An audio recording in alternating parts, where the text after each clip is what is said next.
Clima organizacional, um curso de aprimoramento sobre como monitorar o clima organizacional de uma empresa. Aula 6, questionários. Aplicação. O questionário deve ser desenvolvido para que o funcionário possa fazê-lo sozinho e anonimamente. Porque é ótimo o questionário nessa questão do anonimato, mas se o funcionário não conseguir fazer sozinho, todo mundo vai saber, quando ele pedir ajuda, vai saber que é ele que está respondendo aquela pergunta, né? Então o funcionário tem que fazer sozinho e anonimamente. Tem que existir uma introdução e explicação dos objetivos e formas de preenchimento. Então, normalmente, o começo do questionário é um tutorial, né? O funcionário vai ler, vai entender por que a pesquisa está sendo feita naquele momento e como preencher as respostas. Tem duas formas de aplicação do questionário. Pode ser com cadernos de resposta, em papel mesmo impresso, ou em questionários eletrônicos, né? No computador. Anonimato e perfil. Então, é fundamental para o sucesso da pesquisa que se respeite o anonimato do funcionário. Isso até dá mais aceitação na pesquisa, porque normalmente a pesquisa de clima não pode ser obrigatória. Então, com o anonimato, é mais fácil do funcionário se dispor a respondê-la, né? Então, é fundamental o anonimato. Agora, o setor deve ser identificado, principalmente numa empresa grande, né? Por exemplo, departamentos, né?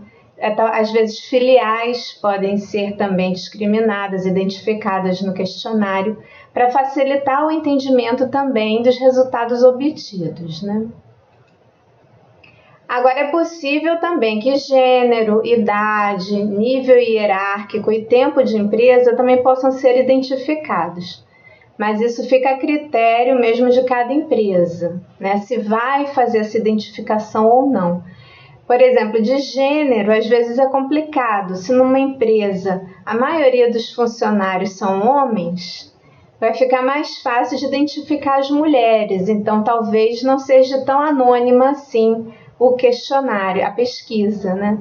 Então, isso é algo a ser decidido, né? Se gênero, idade, assim por diante, vão ser identificados no questionário. Agora, departamento é muito bom que seja. Opções de resposta para as perguntas do questionário. Devemos evitar respostas de sim ou não, né? Porque fica muito limitado. Às vezes a pessoa não quer responder nem sim nem não, né? Agora, opções medianas como mais ou menos ou regular também são perigosas, porque aí a pessoa acaba, para terminar mais rápido, vai colocando mais ou menos, regular, mais ou menos, regular, e às vezes essas respostas nem entram na parametrização. Então, o resultado da pesquisa pode não ser verdadeiro. Então, essas opções aqui são boas. Você colocar ótimo e bom, ou boa, né? Ruim e péssimo. E não se aplica, porque às vezes aquela questão não se aplica a você ou não se aplica ao seu departamento. Então, pode ter essa opção também de não se aplica, né, a sua pessoa ou ao seu departamento. Então, ótimo e boa, ruim e péssimo são opções. Eu não botei um meio termo, eu não botei mais ou menos, eu não botei regular, né? Agora vamos ver a parametrização, que é uma palavra difícil que apareceu em aulas anteriores, né? O que seria a parametrização? É dar parâmetros às respostas para facilitar a compilação de dados. Então, aqui eu tenho. Vamos dizer que tenho as opções de resposta numa pergunta. Sempre, quase sempre, raramente ou nunca.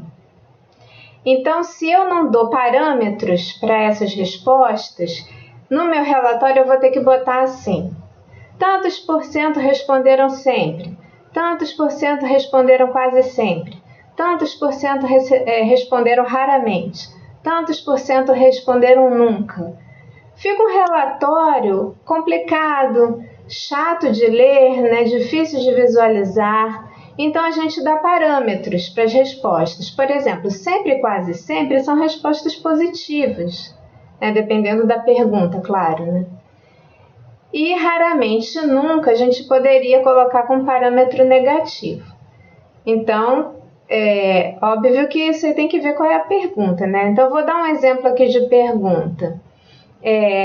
Você está satisfeito com a liderança do seu gestor? Você está satisfeito com a liderança do seu gestor? Aí tem lá a resposta sempre, quase sempre, raramente ou nunca. Então, quem responde sempre ou quase sempre é positivo. Quem responde raramente ou nunca, nesse caso, é negativo. Então, isso aqui é a parametrização. Eu dar esses parâmetros para as respostas.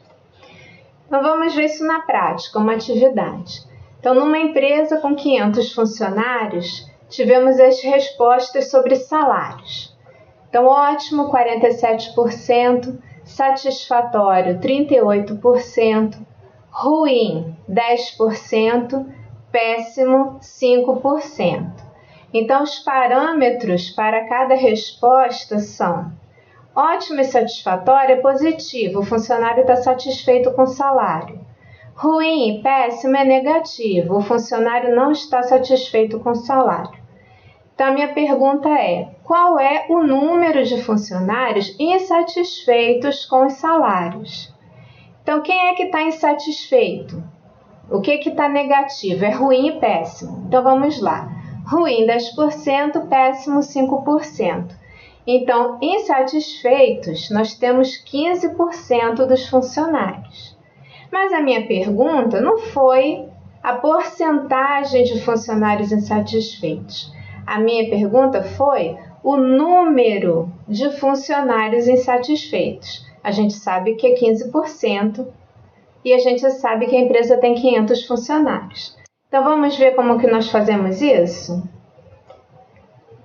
Então, eu tenho 15% de funcionários insatisfeitos, 500 funcionários na empresa. Então, 100% dos funcionários é igual a 500. Né? E eu quero saber o valor de 15% só. Então, eu ponho um X lá no número de funcionários que eu não sei. Então, é uma fórmula bem fácil. Você pega 500 vezes 15%. Então, como é que é a fórmula para calcular isso? 500 vezes 15 dividido por 100. Ou então, ir lá na calculadora mesmo, né? 500 vezes 15 e tecla o sinalzinho de porcentagem. Porque aquele sinalzinho de porcentagem nada mais é que dividido por 100, tá? Então, o total de funcionários insatisfeitos é 75. Então, dos 500 funcionários na empresa, 75 funcionários estão insatisfeitos com os salários. Por isso que é bom na pesquisa de clima identificar o departamento. Por quê? Porque às vezes é um departamento que não está satisfeito com os salários e o resto da empresa está. Porque a gente só tem 75 funcionários insatisfeitos, né? Então, vamos dizer que a maioria desses funcionários esteja no departamento de testes. Então, a empresa pode analisar só o departamento de teste e analisar se pode melhorar o salário desse departamento, né?